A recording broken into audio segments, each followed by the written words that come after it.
안녕하세요. 저는 30대지만 산전수전을 다 겪은 사람입니다. 정말 고통스러운 시간이 많았어요. 왜 나한테만 이렇게 불행들이 닥쳐오는 것인지 알 길이 없으니 스스로를 탓하는 시간도 많았습니다. 늘 시련이 가득한 제 인생에 기적 같은 일이 생기면서 그간 힘들었던 마음을 정리할 수 있었어요. 그런 제 사연을 여러분과 함께 나누고 싶습니다. 어려서 아빠라는 사람에 대한 기억 자체가 없었어요. 아빠가 어떻게 생긴 사람인지도 몰랐고 제게 아빠가 있는 건지도 몰랐습니다. 어렸을 때는 호기심에 엄마께 물어본 적이 있죠. 엄마, 나는 왜 아빠가 없어? 내 친구들은 다 아빠 있는데 왜 나만 없는 거야? 은정아, 아빠는 없어.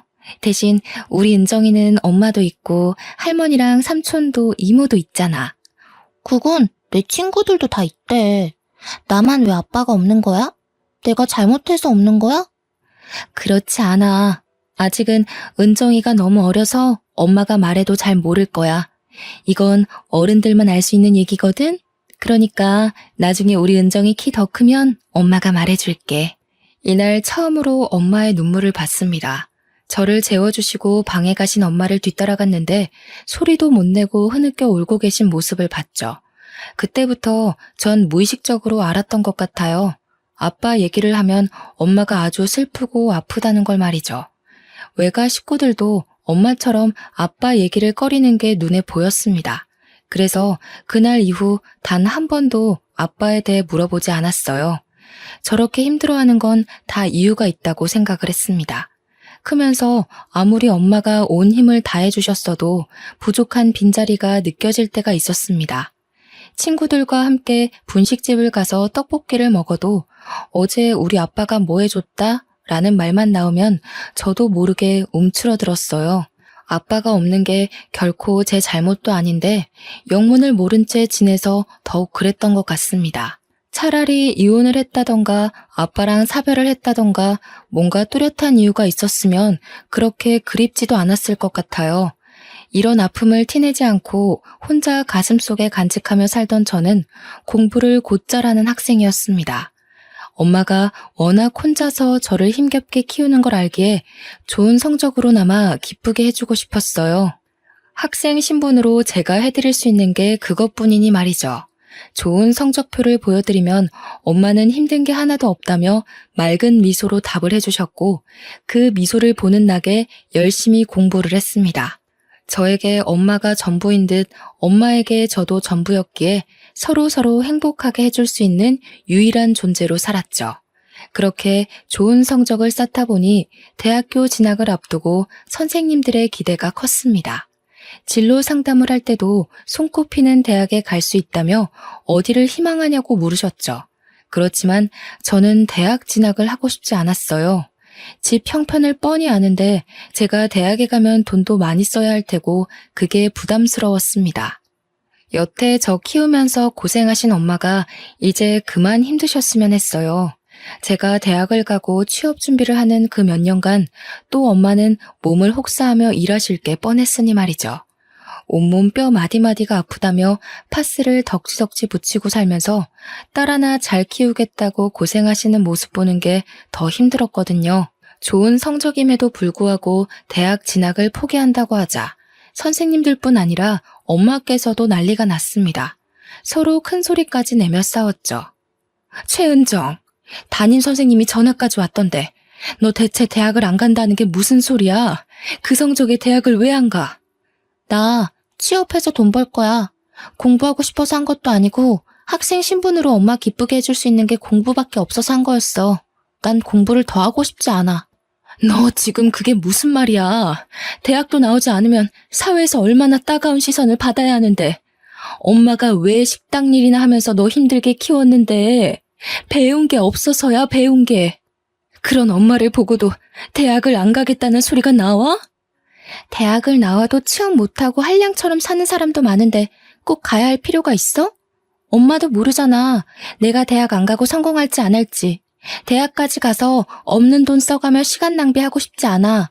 내 뜻 존중해줘. 누가 너더러 돈 걱정하랬어? 그 좋은 성적에 왜 대학을 안 가냐고. 너 정말 엄마 속상해 죽는 걸 보고 싶어? 내가 여태 힘들어도 꾹 참고 살았던 이유가 뭔데? 너 하나 잘 키우려고 그런 건데 어떻게 네가 엄마한테 이럴 수가 있어? 대학은 절대 안 갈 거니까 이 얘기는 그만하자.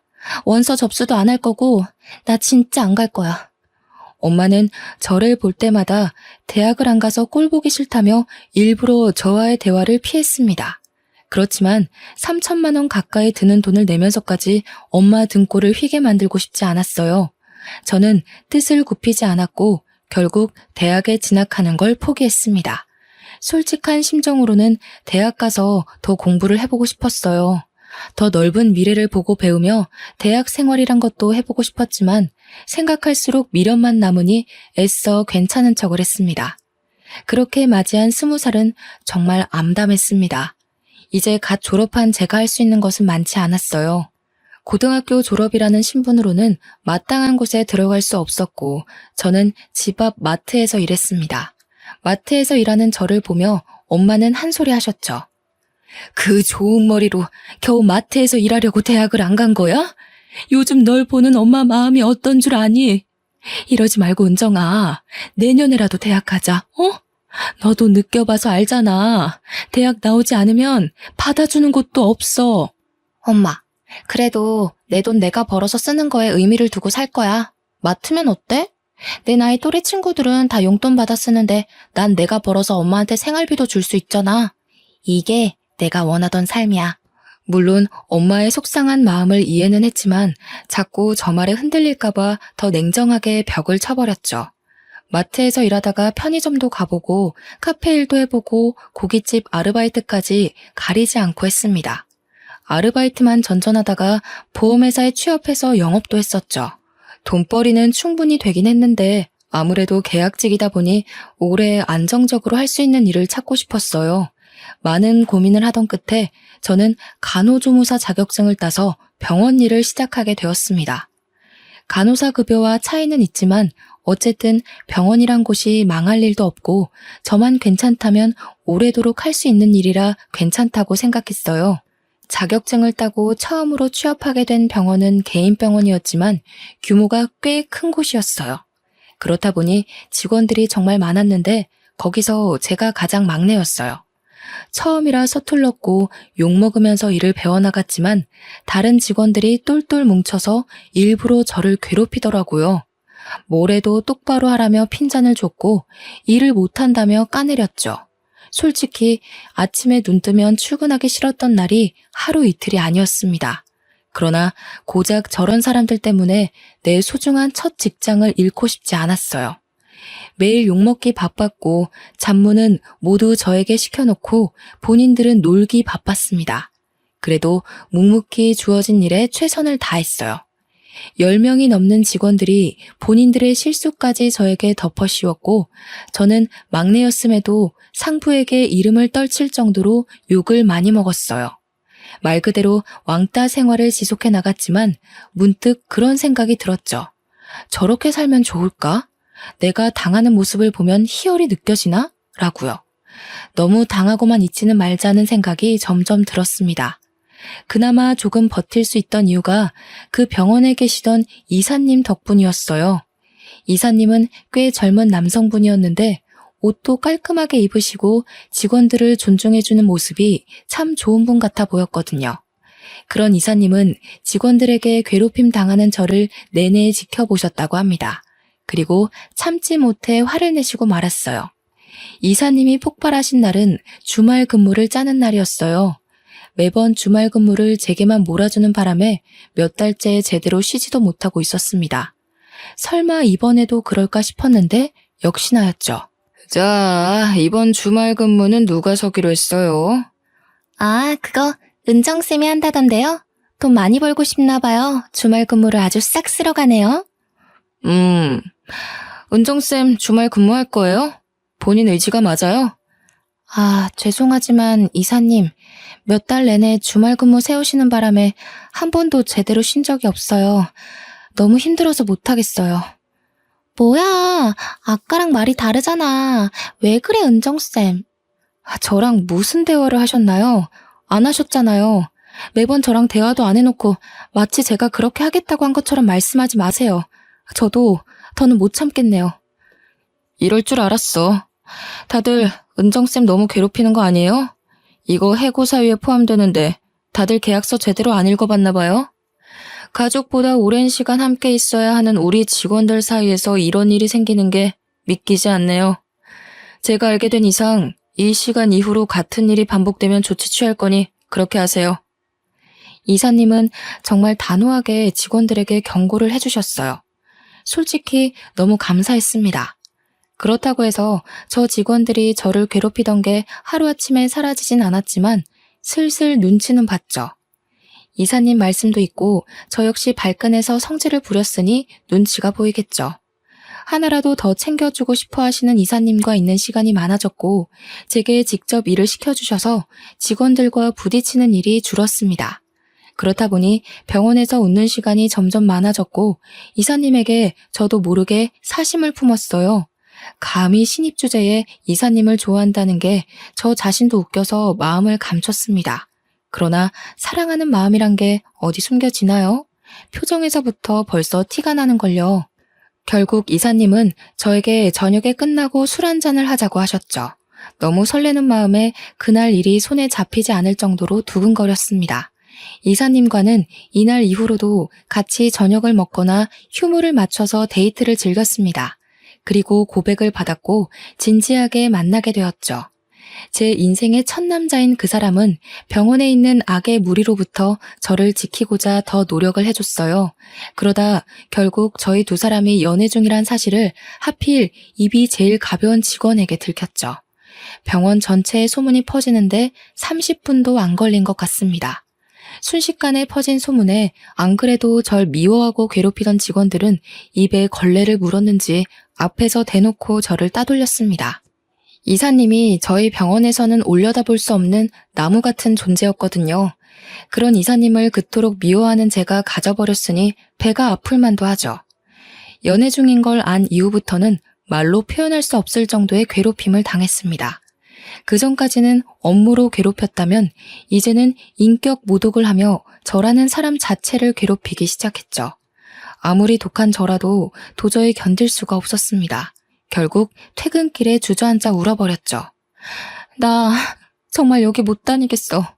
하다 이제는 날 화장실에 가둬버리잖아. 내가 무슨 죄를 지었다고 이렇게 날 못 살게 구는 건지.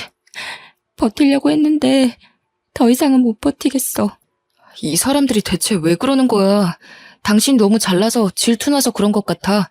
일도 잘하고 예쁘고 야무지고 뭐 하나 흠잡을 게 없으니까 배 아프겠지. 아니, 그런 이유는 궁금하지도 않고 나 그냥 그만둘래. 다른 병원으로 이직할래. 당신 앞에서 매번 당하는 꼴 보이는 것도 자존심 상하고 내 자신이 자꾸 작아지는 기분이라 싫어. 결국 저는 버티다 못해 퇴사를 결정했습니다. 그리고 저를 괴롭히던 주요 인물들을 퇴사 사유로 말했고 사직서에도 적었어요. 덕분에 전 자발적 퇴사를 했고 그들은 해고를 당했습니다. 그 후로 속편히 다른 병원을 알아보며 간만에 휴식을 즐기고 있었어요. 그런데 생각지도 못한 전개로 인생이 흘러가게 되었습니다. 데이트를 하자며 오늘 예쁘게 입고 나오라는 이사님의 말에 예쁘게 입고 나갔더니 어디론가 데려가 저에게 깜짝 프로포즈를 했습니다. 은정아, 나랑 결혼하자. 난 너 놓치면 평생 후회할 것 같아. 아직 당신에게 결혼이 너무 부담스러울 수 있지만 내가 노력할게.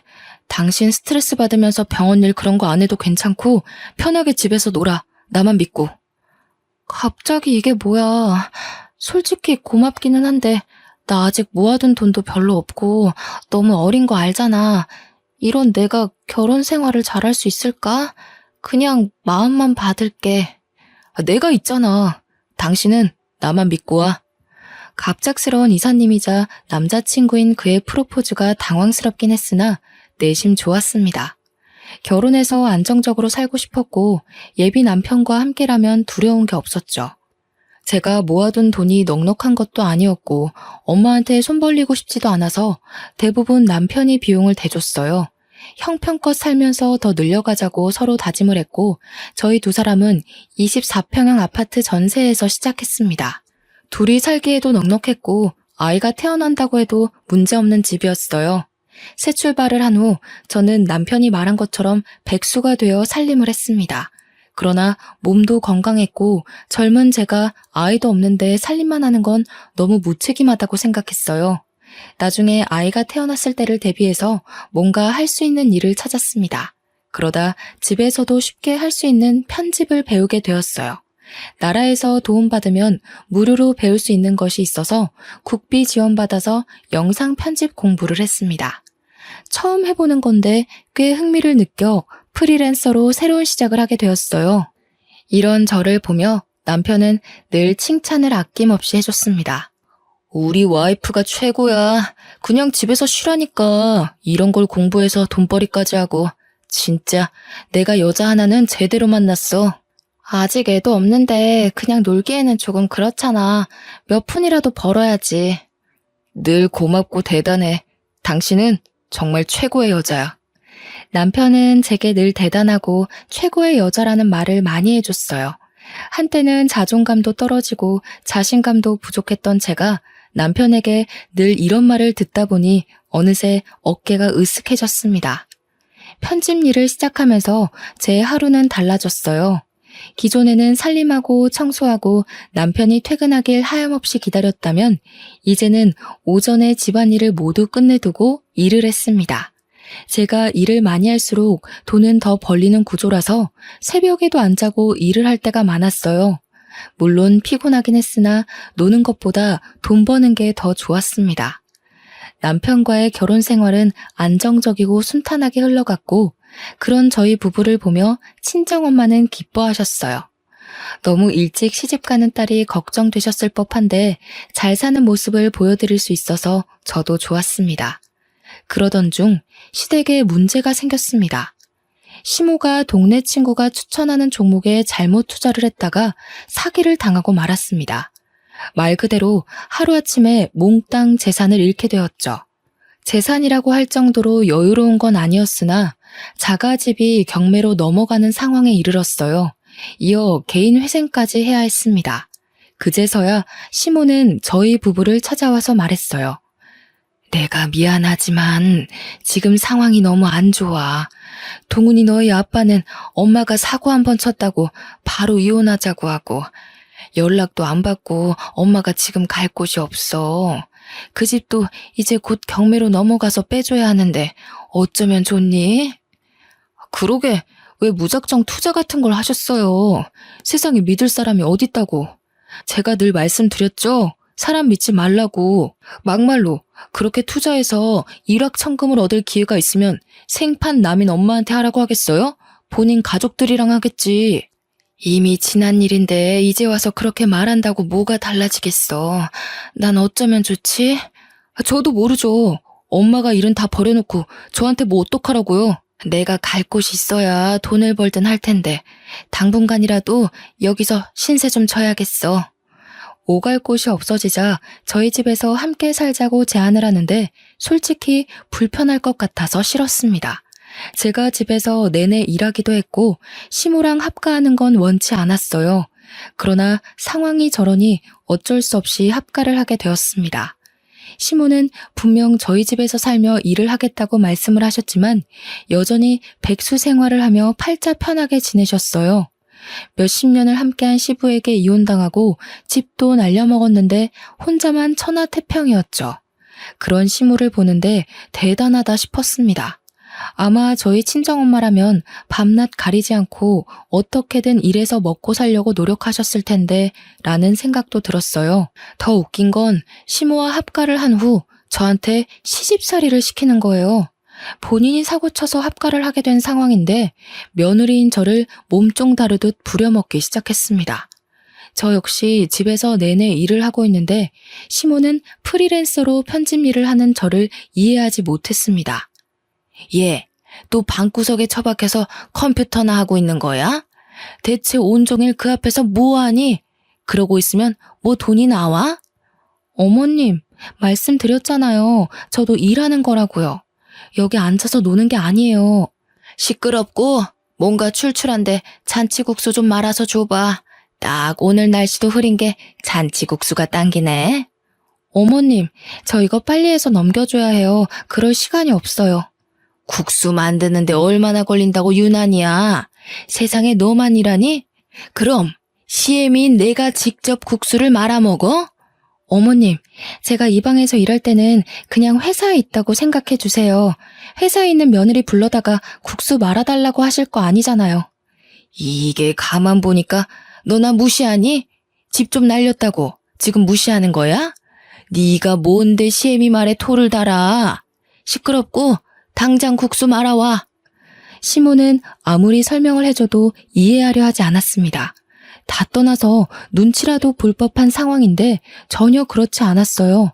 또 먹는 건 얼마나 잘 먹는지 삼시세끼를 푸짐하게 차려서 대접해야 했고 중간중간 간식까지 달라고 명령했어요.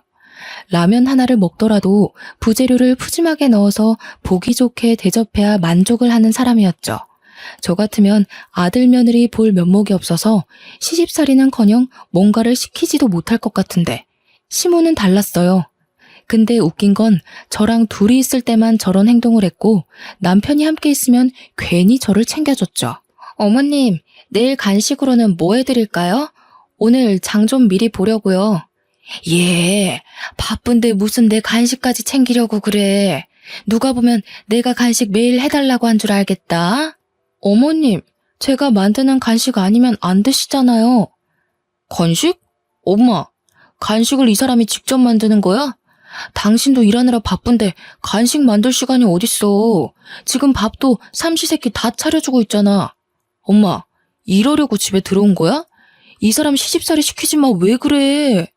어머, 내가 시집살이를 언제 시켰다고 그러냐? 너희 참 웃긴다. 얘 은정이 네가 말해봐라. 내가 언제 너 시집살이 시키고 막 괴롭혔니? 말이 나온 김에 그냥 말할게요. 어머님, 저 일할 때 계속 이것저것 시키시는 거 저 힘들어요. 제가 몇 번이나 말씀드렸잖아요. 일할 때는 건들지 말아달라고요. 제가 끼니도 다 챙겨드리고 일하는 건데도 자꾸 부르시고 일 시키니까 집중을 못하겠어요. 그래, 다 내 탓이지. 늙으면 죽어야 하는데 내가 무슨 부귀영화를 누리겠다고 명줄만 길어서 아들, 며느리 고생시키고 있는 건지 모르겠다. 나 그냥 나가서 살게. 어디든 내 몸 하나 쉴 곳 없겠냐? 엄마, 그렇게 말한다고 가슴 안 아파. 쓸데없는 소리 하지 말고 현실적인 얘기를 해. 일은 왜 안 해? 엄마 개인회생 돈 안 낼 거야? 집도 얹혀 살고 돈도 안 벌고 이 사람 부려먹고. 왜 그래 정말? 나 솔직히 요즘 엄마 모습에 너무 실망이야. 일할 거라고 했잖아. 넌 어쩜 네 아빠랑 똑같이 말하니 정떨어지게? 아들 자식 키워봐야 소용없다는 말이 아주 딱 맞아 딱. 서로 같이 사는 동안은 모두가 힘들고 불편한 거니까 이해할 건 하고 존중할 부분은 존중하면서 살자는 얘기였어. 그리고 엄마가 몸이 아픈 것도 아니고 저지른 게 있으면 수습을 해야지. 언제까지 아들이라고 해서 내가 다 해줄 수는 없잖아. 남편은 시모에게 모진 소리를 했고 그 말을 들은 시모는 기분이 확 상한 게 보였습니다. 그러나 한 번쯤은 이렇게 꼭 짚고 넘어갈 문제라고 생각해서 그런지 오히려 속은 시원했어요. 그 후 시모는 예상했던 대로 더 뿔이 나서 제게 막 대했습니다. 야, 조금 이따 4시에 내 친구들 한 4명 정도 올 거니까 술안주 좀 미리 챙겨놔. 그리고 너 좋아하는 그 일을 하든 말든 알아서 해. 술도 사다 놓고. 네? 4시에 집에서 술을 드신다고요? 그 사람이 알면 안 좋아할 텐데요. 동훈이 오늘 야근이랬잖아. 아침에 못 들었니? 이런 날 아니면 내가 언제 편하게 먹겠어. 밖에서 먹고 싶어도 돈이 있어야 먹지. 안 그래? 안주는 한 3개 정도 하고 디저트 과일도 준비하고 술은 넉넉히 사와라. 소주 맥주 다 섞어서. 시모는 하다하다 이제 남편이 야근하는 날만 골라서 친구들을 집에 초대해 술잔치를 벌였습니다. 처음에 한두 번은 큰 소리 내기도 싫고 본인도 답답하겠지 싶어서 그냥 해줬어요. 그러나 도가 지나치는 탓에 저도 화가 났죠. 술상만 차려주고 일을 하라던 시모는 수시로 저를 불렀습니다. 예, 은정아. 여기 골뱅이 무침이 맛있다는데 더 해와. 어머님, 저 일 때문에 못해요. 빨리 해서 보내드려야 해요. 그럼 내 친구들한테는 뭐라고 할까? 며느리가 일하셔야 해서 골뱅이 못한다니 내가 할게. 뭐 이렇게 말할까? 너는 대체 생각이란 게 있는 거니? 내 체면을 생각하면 그렇게 말할 수 있어? 대체 그딴 편집 나부랭이로 얼마나 본다고? 온종일 방에 처박혀 있는 건데. 어머님, 저도 온종일 일만 하고 싶어요. 그런데 어머님 오신 이후로 일을 제대로 한 적이 없다고요. 아세요? 일 좀 할 만하면 뭐 시키고, 할 만하면 부르고, 이러는데 뭘 하겠어요, 뭘. 시모랑 대판 싸우고 문을 확 닫아버렸습니다. 물론 안주도 해주지 않았어요. 그렇게 시모와는 날마다 전쟁처럼 보냈고 남편도 이 사실을 알기에 미안해했습니다. 그 와중에 시모는 다시 한번 사고를 쳤어요. 지인들한테 사정사정해서 빌린 돈이랑 제3금융권의 대출을 받아서 분식집을 인수받았습니다. 자기 돈은 일도 없이 말이에요. 그러면서 한다는 말이 자기 아는 사람이 매출도 좋은 곳인데 헐값에 내놨다고 이건 무조건 인수받아야 된다는 거예요. 상식적으로 장사가 그렇게 잘 되는 곳을 왜 헐값에 내놓겠어요. 투자 잘못해서 망한 거랑 비슷하게 또 사고친 사모 때문에 미칠 것 같았습니다. 개인 회생 중이라 대출도 쉽지 않으니 그 위험한 삼금융에 손을 댔고 남편은 이 사건을 계기로 시모와 미친 듯이 싸웠고 저는 시모 뒤치다꺼리를 해야 했습니다. 심지어는 갑자기 가게를 차리니 혼자서 감당이 안 되는지 매일 저를 불러다 일을 시키더라고요. 분식집 일에 집안일에 편집일까지 하려니까 몸이 10개라도 부족했습니다. 사는 게 지옥이었지만 친정엄마에게는 늘 행복하고 잘 지내는 척했어요. 제가 불행하고 힘들어하는 모습을 보이면 친정엄마는 정말 무너지실 걸 아니까요. 한동안 사는 게 바쁘다는 핑계로 엄마를 자주 못 찾아뵙는데 너무 지치고 힘들어지니 엄마가 보고 싶었습니다. 남편에게 말을 하고 2박 3일 친정집에 다녀오기로 했죠. 오랜만에 엄마를 딱 보러 가서 반가움에 포옹을 하려는데 엄마 얼굴이 별로 좋지 않았어요. 걱정스러운 마음에 어디가 아프냐고 왜 그러냐고 했으나 괜찮다고만 하는 엄마였죠. 느낌이 쌓였는데 결국 그날 밤 엄마가 어렵게 입을 열었습니다. 은정아, 너 놀라지 말고 잘 들어. 사실은 엄마가 췌장암 말기래. 가망도 없고 가는 날만 기다려야 하는데 너한테 말을 못 하겠더라고. 어차피 죽을 건데 돈 쓰는 것도 싫고 그래서 견뎠어. 엄마가 얼마나 더 살지는 모르겠는데 남은 시간 동안 슬퍼하지 말고 씩씩하게 엄마 보내주면 좋겠어. 뭐? 뭐라고? 무슨 소리야 대체. 그걸 왜 이제야 말해. 엄마, 나 어떻게 살라고. 당장 병원 가자. 어? 췌장암 말기라는 엄마의 말에 뭐든 해보고 싶었습니다. 저렇게 엄마를 보낼 수 없었어요. 그러나 병원에선 이미 다른 장기의 전이가 심각해 수술해도 가망이 없다고 말했습니다. 모든 치료를 포기하고 엄마랑 딱 2주 정도 시간을 함께 했습니다. 엄마가 너무 아파하는 날에는 가슴이 찢어질 듯 저도 고통스러웠어요. 감히 고통이 어느 정도인지 상상이 안 가는데 그 와중에도 딸인 제가 놀랄까봐 마음껏 아파하지도 못하시는 모습이 더 아팠습니다. 처음에는 받아들이기 힘겨웠지만 모든 사실을 알고 인정하고 나니 오히려 엄마에게 씩씩한 모습만 보여드려야지 싶었어요. 눈물이 나도 참았고 애써 웃음 지으며 그렇게 2주를 함께하고 엄마는 가셨습니다. 제 유일한 가족인 엄마가 떠나고 난 후 감정은 이 세상 그 어떤 말과 단어들로 감히 설명할 수 없는 감정이었어요. 그렇지만 가슴 속에 고이 묻고 저는 더 이를 악물고 살아야겠다고 다짐했습니다. 그런데 슬픔에 잠긴 장례식장에서 시모는 비정상적인 행동을 했죠. 육개장에 밥을 듬뿍 말더니 우걱우걱 잘도 처먹더라고요. 아우, 맛있네. 이 집 잘한다. 그렇지? 역시 육개장은 장례식장이 제일 맛있어. 저 깐깐한 게 업체는 잘 선택했나 보네. 아주 꿀맛이다. 그렇지, 아들? 엄마 쉿. 조용히 해. 다 듣잖아. 다른 친척들도 다 모여있는 그곳에서 저렇게 말하는 시모의 태도에 전 눈이 돌았습니다. 목구멍에 그게 넘어가세요? 그렇게 맛있으세요? 그럼 저기 한솥 있으니까 다 쳐드시고 가세요. 당신은 진짜 사람이 아니야, 사람이. 예, 너희 엄마 가시는 길 곱게 잘 보내드려야지. 어디 엄마 장례식에서 소란이야? 교양 없게.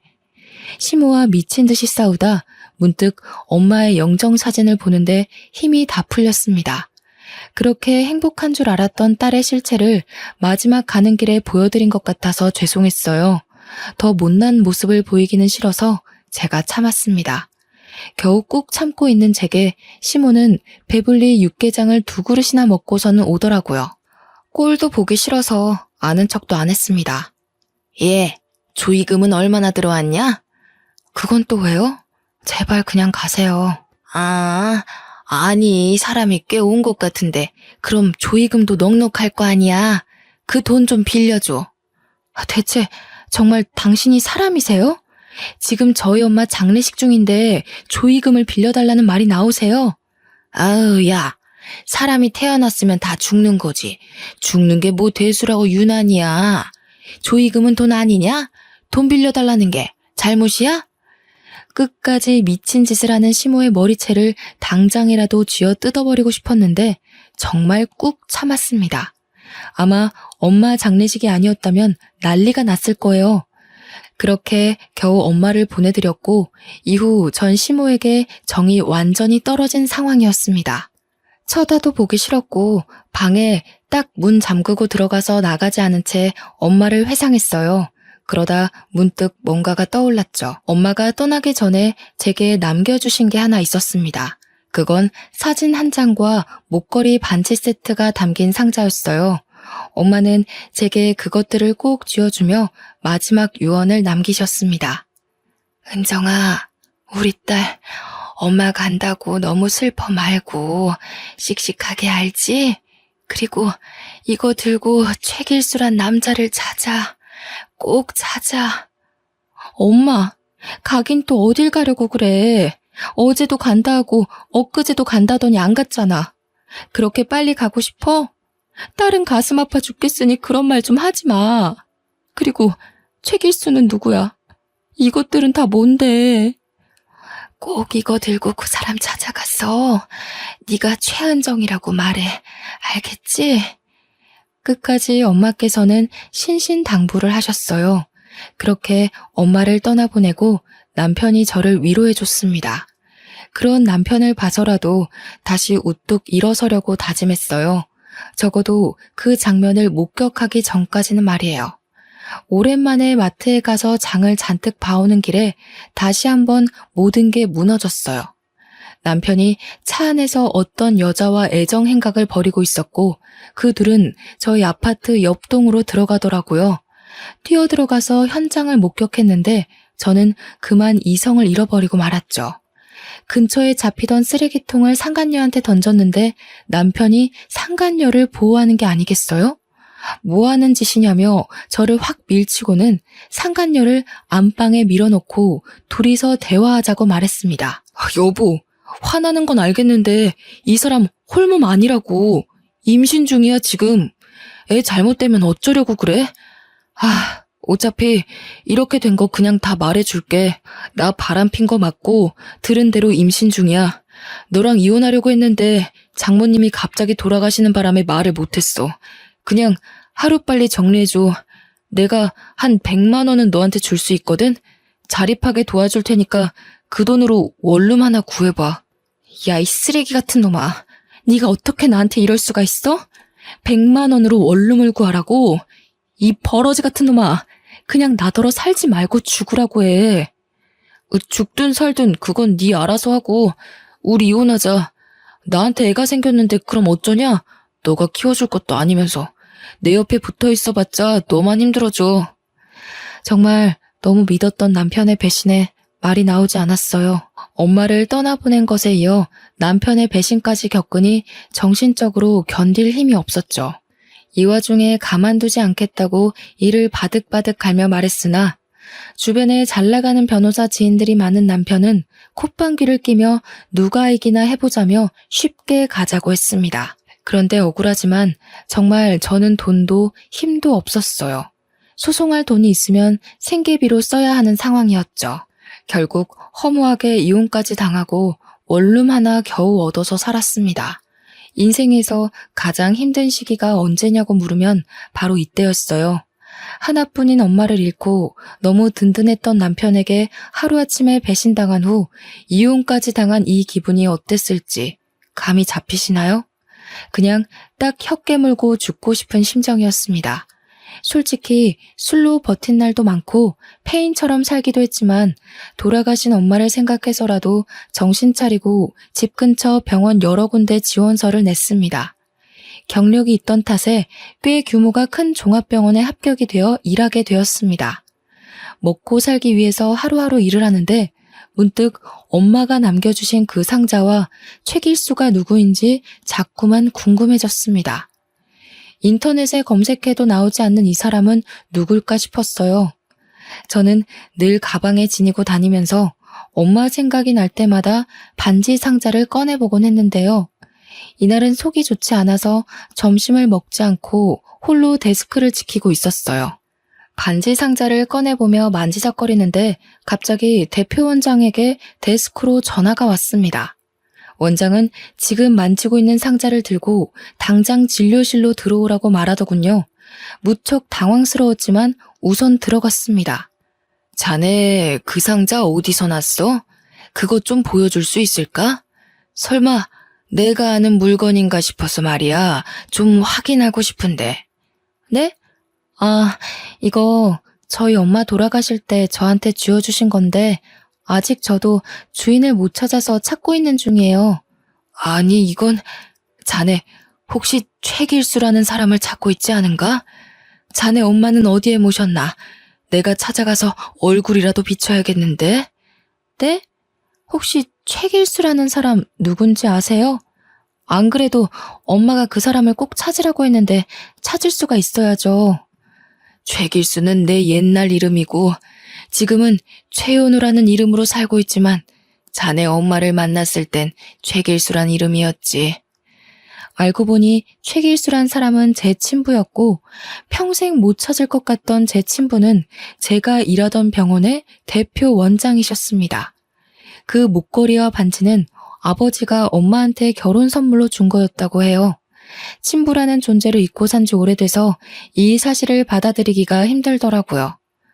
은정아, 이렇게 찾아줘서 고맙다, 고마워. 내가 정말 면목이 없는데 고맙다. 정말 아빠 맞아요? 왜 그동안 저를 안 찾으셨어요? 엄마랑 제가 그동안 얼마나 힘들었는데 저희를 버린 거예요? 아빠는 절대 아니라며 사실 그동안 집안 문제 때문에 결혼을 하지 못했다고 해요. 태어나서부터 부잣집 도련님이었던 아빠가 가난한 엄마를 만난 탓에 집안에서 결혼 반대를 너무 심하게 해서 결혼을 하지 못했다고 하더라고요. 그러던 찰나에 뱃속에 제가 생겼고 아빠는 부모님께 같이 살고 싶다고 말했으나 당장 해외에 나가 유학이라도 하고 오라며 강제로 비행기를 태웠다고 해요. 대신 외국으로 가면 사랑하는 사람 절대 건들지 않는 조건으로 영영 보지 않고 살기로 한 거죠. 너희 엄마는 정말 대단한 여자야. 못난 나 때문에 본인 인생과 청춘을 다 버리고 너 하나만 지키며 살아온 여자고 내가 평생을 다해 사죄해도 용서받을 수 없다는 것도 알아. 엄마가 한평생 얼마나 힘들게 살다 가셨는지 아세요? 아빠가 비겁하지 않고 용기만 있었어도 우리 엄마 저렇게 힘들게 살다 안 갔어요. 이제 와서 엄마가 다 키워놓은 저한테 돈으로 보상하며 아빠 노릇하려고 하지 마세요. 필요 없으니까. 모든 원망을 처음 마주하는 아빠한테 쏟아버렸고 한참을 오열했습니다. 어떻게 이런 인연이 다 있을까요? 정말 조금만 더 빨리 내가 아빠를 찾아냈다면 엄마도 사랑하는 사람 얼굴은 한번 보고 떠났을 텐데 엄마 생각에 가슴이 너무 아파왔습니다. 이후로 아빠는 저한테 알뜰살뜰 잘 대해주셨어요. 조부모님도 다 돌아가셨고 엄마를 버린 죄책감에 50 넘도록 결혼도 하지 않고 살고 있다더라고요. 뒤늦게 생긴 아빠지만 조금씩 마음의 문을 열면서 자주 만나려고 노력했고 뜻하지 않게 전 남편과 상간녀에게 복수도 할 수 있었죠. 전 남편에게 이혼당한 사실과 시댁에서 당한 수모를 모두 알게 된 아빠는 이대로 가만히 있을 수 없다고 말했습니다. 아빠는 흥신소에 연락해 전 남편의 뒤를 밟아달라고 요청했고 며칠 뒤 상간녀가 누구인지까지 알 수 있었습니다. 알고 보니 상간녀의 아빠는 같은 병원에서 물리치료사 팀장으로 일하고 있더라고요. 세상이 이렇게 좁으니 죄 짓고 살면 안 되는 거죠. 이 사실을 알자마자 병원장인 아빠께서는 상간녀 아빠를 바로 해고시켰고 갑작스러운 해고 통보에 상간녀 아빠는 방방 뛰었습니다. 애비라는 사람이 말이야. 딸 자식 교육을 어떻게 하면 감히 유부남을 건드리고 애까지 임신해? 네 딸이 감히 내 딸 가정을 파탄내버렸어. 그에 비해 그 딸 아니겠나? 난 그딴 자식 둔 당신이 내 병원에서 일하는 꼴은 못 보니까 당장 나가게. 예? 병원장님, 뭔가 오해가 있으실 거예요. 저희 딸 그런 아이 아닙니다. 지 자식을 저렇게 몰라서는 원.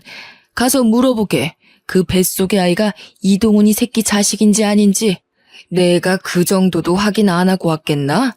내 딸 눈에 피눈물 쏟게 한 더러운 불륜녀 애비한테 따박따박 월급 줄 만큼 너그럽지 못해. 당장 나가래도? 상간녀 아빠는 이 나이에 해고당하면 갈 곳이 없다면서 무릎을 꿇고 빌며 애원을 했지만 달라지는 건 없었습니다. 상간녀 집안은 한순간에 박살내줬고 상간녀 역시 집에서 인간 취급을 받지 못하게 되었어요. 이어 전 남편과 전 시모에게도 복수를 해줬습니다. 내가 병원장 딸이라는 소문이 돌자 전 시모와 전 남편은 잠시 미쳤었다며 변명을 하더니 결국 재혼하자고 말하더군요. 어이가 없었죠. 병원장 딸내미 소문이 이렇게 영향력이 큰 줄 몰랐습니다. 그러다 전 남편의 아빠가 심근경색으로 한순간에 돌아가셨어요. 병원 근처 장례식장에서 한다길래 몇 달 전 엄마 장례식장에서 육개장 처먹던 시모가 생각나 그대로 복수해줬습니다. 병원 직원들 100명을 모두 데리고 출동했습니다. 저희는 순식간에 식당에 자리를 잡고 마셔라 부어라 술을 마셨어요. 그러자 시모는 제 어깨를 밀치며 말했죠. 예, 너 미쳤니? 장례식에서 지금 뭐 하는 거야, 교양 없이? 미쳤냐고? 안 미쳤는데? 육개장은 장례식이 최고라면서요, 그쪽이. 그래서 우리 오늘 그 꿀맛인 육개장에 소주 한잔 하러 온 건데? 맛있긴 정말 맛있네요. 시모는 뒷목을 잡았고 저희는 육개장에 소주와 맥주 그리고 음료수까지 미친 듯이 마셨어요. 그러니 장례식 비용이 만만치 않게 나왔겠죠. 거의 병원 회식하는 수준 정도로 술을 많이 마셨고 참다 못한 시모는 큰 소리로 말했습니다. 야 이것들아! 당장 못 나가? 여기가 무슨 너희 회식 장소인 줄 알아? 진짜 술맛 떨어지게 더럽게 짹짹거리네. 저기요, 여기 장례식장이에요. 조용히 좀 하세요. 예의가 없는 거야? 생각이 없는 거야? 그렇게 뒤집어준 후 저는 병원장의 딸로 새 인생을 살고 있습니다. 모든 사람의 부러움의 대상이 되었고 다행인 건 저와 스스럼 없이 지내주는 직원들이 많아서 든든해요. 이제 와서 너무 늦었지만 공부도 다시 시작해서 아빠 병원을 물려받을 수 있도록 노력 중에 있습니다. 아빠는 제가 고졸인 게 신경이 쓰이셨는지 강남에 내노라 하는 과외 선생을 전부 불러서 공부를 시켰고 당당하게 의대에 한 번에 붙었어요. 그리고 아빠가 소개해준 인성 좋은 의사와 사귀고 있는 중이고요. 저도 남자라면 치가 떨린 터라 싫다고 했는데도 이 남자는 10년 넘게 지켜봤는데 정말 반듯하고 착한 사람이라며 꼭 사위로 만들고 싶었대요. 그러니 아빠가 원하는 대로 제발 만나달라길래 만났는데 웬걸 얼굴까지 잘생긴 미남이었습니다. 지나간 10년을 돌이켜보면 저한테 이렇게나 많은 일들이 있었네요. 마음 터놓는 친구에게도 말 못하는 제 사정을 여러분께 들려드렸어요. 어떠신가요? 저는 하늘에 계신 엄마가 마지막 가는 길까지 혼자 남은 제 걱정에 아빠를 만나게 해준 것 같아요. 뒤늦게 만난 아빠지만 그 누구보다 저한테 잘해주시려고 하시니 저 너무 행복합니다. 그럼 다들 건강하시고 행복한 날들만 있길 기도하겠습니다. 감사합니다.